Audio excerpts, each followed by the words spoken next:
अगली धारा है बीएनएस की धारा 262 जो कि आईपीसी की धारा 224 के समरूप है। किसी व्यक्ति द्वारा विधि के अनुसार अपने पकड़े जाने में प्रतिरोध या बाधा, क्या कह रही है धारा कि किसी व्यक्ति के द्वारा विधि के अनुसार, देखिए किसी भी व्यक्ति को विधि के अनुसार ही पकड़ा जाएगा, अवैध रूप से पकड़ा जाएगा तो वह अवैध गिरफ्तारी मानी जाएगी। यह धारा तथा अगली धारा बीएनएस की धारा 263 और बीएनएस की धारा 264, बीएनएस की धारा 263 और बीएनएस की धारा 264 किसी व्यक्ति के विधि के अंतर्गत अपनी गिरफ्तारी या पकड़े जाने में अवैध रूप से अवरोध उत्पन्न करने से संबंधित है। क्या है? अवैध रूप से अवरोध उत्पन्न करने से संबंधित है। बीएनएस की धारा 262 के मुख्य तत्व निम्नलिखित हैं। किसी व्यक्ति ने किसी अपराध के लिए अपनी विधिपूर्ण गिरफ्तारी या पकड़े जाने में प्रतिरोध या अवैध रूप से कोई बाधा उत्पन्न की हो।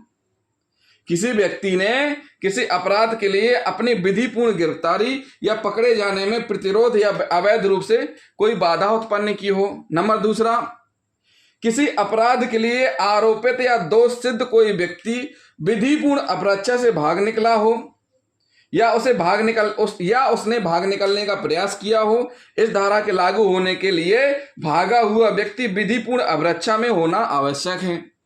सम्राट बनाम गंगाचरण सिंह के बाद में वास्तविक अपराधी के ही नाम के एक अन्य व्यक्ति को त्रुटिवश गिरफ्तार कर लिया गया।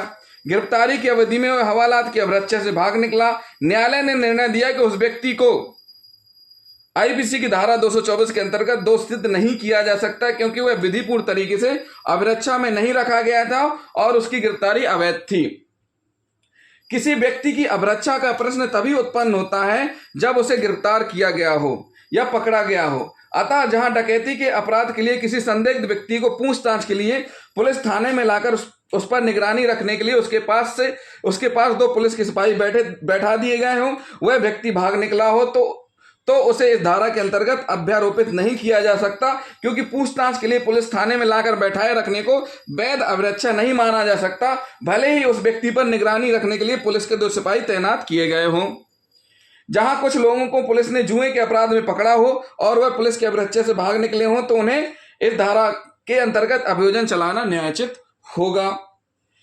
इनरी कुलंडी बेलू के मामले में पुलिस सब इंस्पेक्टर अभियुक्त को गिरफ्तार करके पुलिस स्टेशन ले जा रहा था। उसे भीड़ ने जबरदस्ती छुड़वा दिया और बाद में उसे 15 दिन तक स्वयं को पुलिस अपरक्षा में समर्पित नहीं किया। बाद में उसने स्वयं को 15 दिन तक पुलिस अपरक्षा में समर्पित नहीं किया। जब वह पुनः गिरफ्तार कर लिया गया, मद्रास उच्च न्यायालय ने अब निर्धारित किया अभियुक्त को आईपीसी की धारा 224 के अपराध का दोषी था क्योंकि वह पुलिस की विधिपूर्ण अपरक्षा से भागा था।